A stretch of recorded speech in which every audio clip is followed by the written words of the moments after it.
right now the schedule is going to be elite men, elite women, age group men, and then age group women. At the start is your opportunity. If you're in the elite wave and want to switch down to the age group, you're welcome to do that.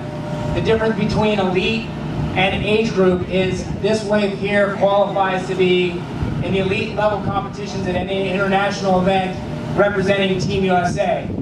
What does that mean for the age groupers? That means if there are international events that have age group competitions, then age group champions can compete at those events representing Team USA. But as far as representing Team USA in an elite international competition, this is the wave to be in. The top 3 participants, the top 3 winners in this heat, will then automatically qualify for Team USA. So that's the difference there. And just keep in mind, these rules are evolving, but for this event today, there will be no weighted carries. So there's 4 obstacles out there, I believe, for the standard Spartan event. If some of you guys were out here yesterday, we will not be doing the weighted carries. If you find yourself carrying a sandbag or an atlas stone or something like that, you're wrong. So you should be bypassing the weighted carry obstacles. So as far as rules go, one of the big rules here is there's no burpees.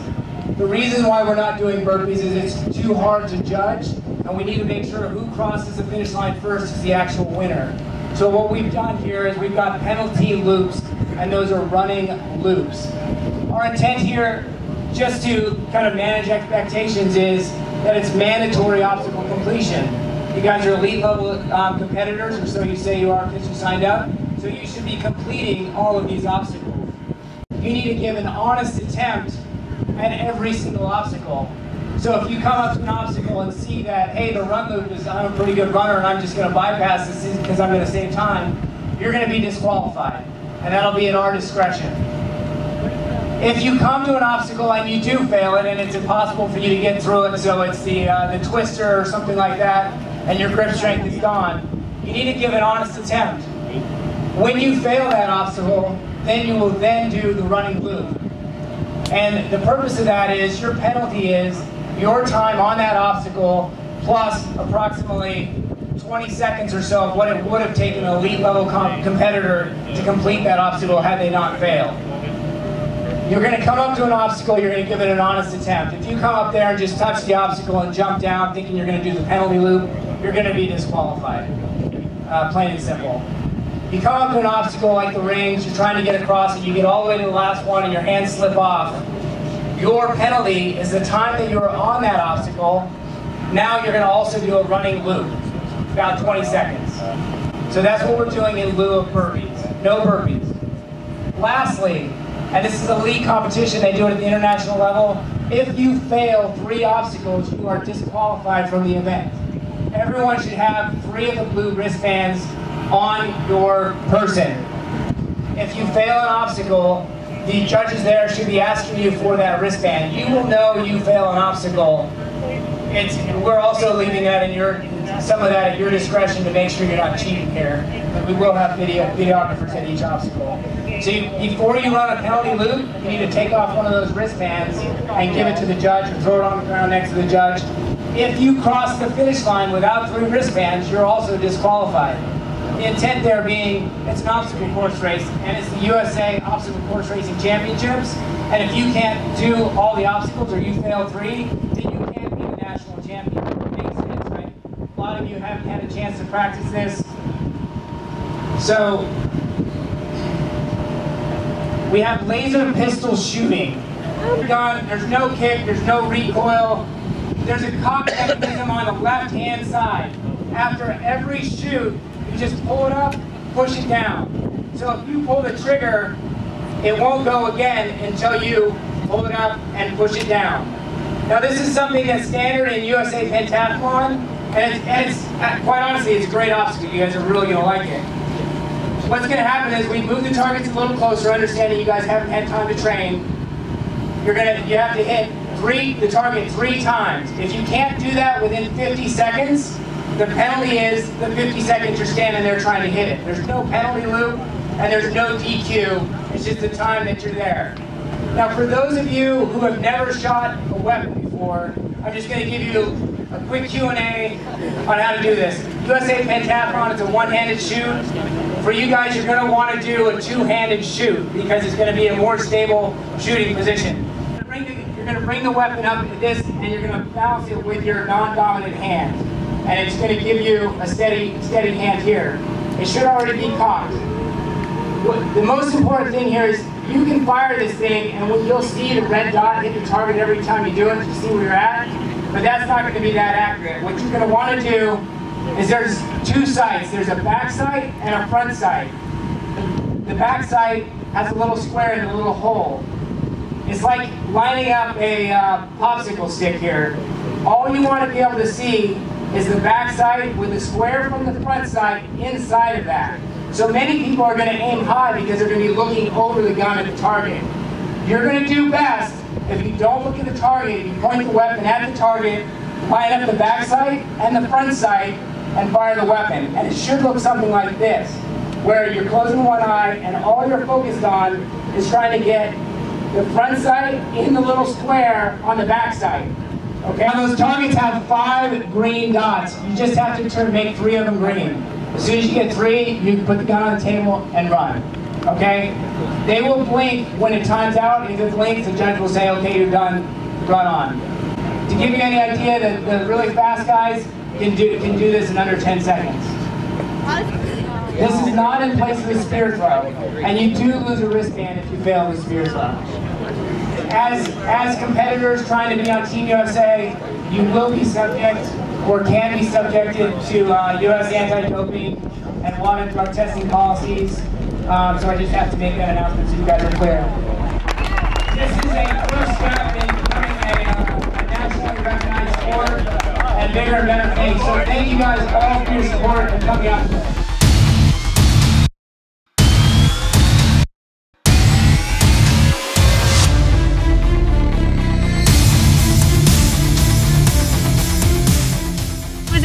It was fun to run something flat and short for a change. You know, with the US Championship series, most of the races are pretty grueling and they just tend to get longer, and so this went out a little bit faster, and I've definitely never done a Spartan race without carries, so that was, it was different. I mean, it was a lot more running. But it was an awesome venue, and I think they did a really good job of putting something together so quickly. And I actually nailed the gun, which I had no idea I could shoot, so that was kind of a cool feeling. I get why people shoot. It's always good when you see people wanting to take something to the next step, to the next level, especially when you're talking about regulations and for legitimate, competitive on the scale of the Olympics even. I think that's awesome and that's great. You couldn't be more stoked and excited. The fact that this is coming to fruition, I guess. Like, this was kind of the first step, I think, and putting together some of the top athletes is going to be such an exciting, well, definitely to be part of, and I was going to say to watch, but if I could be part of it, it'd be much better. So today was a super tough course. I mean, we're here in Miami. It's flat, fast, windy, not so much technical, but I mean, you were just out there, I think, going about 550, 545 pace through the obstacles. So, you know, a lot of going into obstacles with a lot of speed. So you're already at a high heart rate. You know, you're super tired. The competition was really steep. We were, you know, within 10 to 15 seconds at every obstacle. We got out, you know, pretty strong. Hit one of the first grip shinks obstacles, the twister.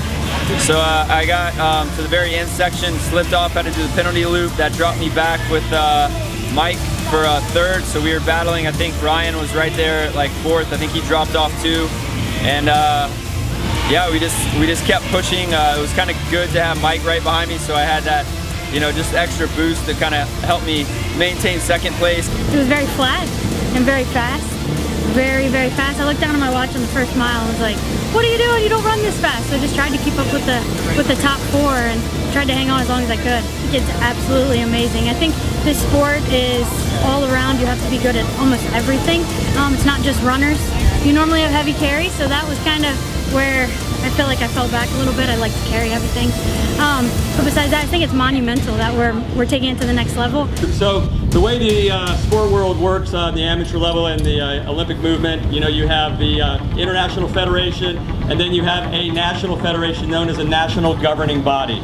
So the chair of the USA Obstacle Course Racing is Robert Killian, standing over there. Robert. Robert will be receiving some of the awards, so speaking on his behalf, the Vice Chair, Jamie Monroe. I know there was some interesting new obstacles with the laser shooting, so very excited that you had the opportunity to test that out. You will be seeing more of that. And again, thanks for the support. You guys are on the leading edge of helping us create and expand the sport of obstacle course racing.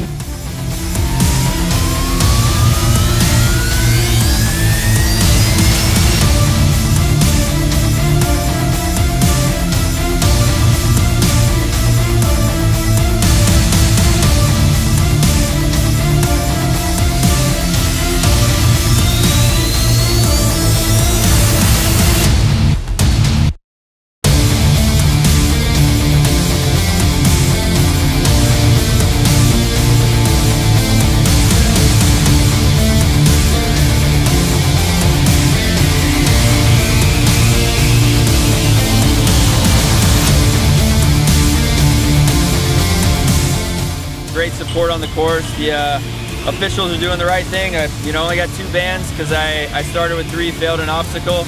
I think that was a pretty awesome rule. So if you fail 3 obstacles a day, completely disqualified, which was, it's an obstacle course race. It should be like that. You shouldn't be able to just penalty out, 3, 4, 5 obstacles and still be able to finish. So yeah, I think we got a lot of room to improve as far as getting some more elite athletes out here, getting some more national championships under our belt with different distances. So we're looking for bids for USAOCR to come out and potentially be a host for other race, so whatever events, we've got a sanctioning information on our website at USAOCR.org. Check it out, and yeah, I look forward to more races this season. And stay tuned for an announcement about the Pan Am International Championships that this race qualified for. Thank you guys for all the support, and yeah, have a great weekend.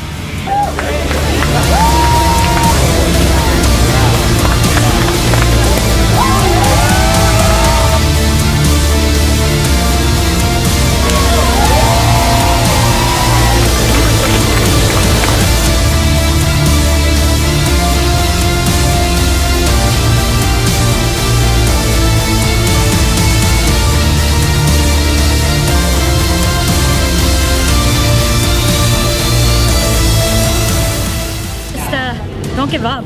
There's going to be a point during every single race where you want to tap out, you want to quit. Just keep moving. Take one step in front of the other, and never give up. You can do it.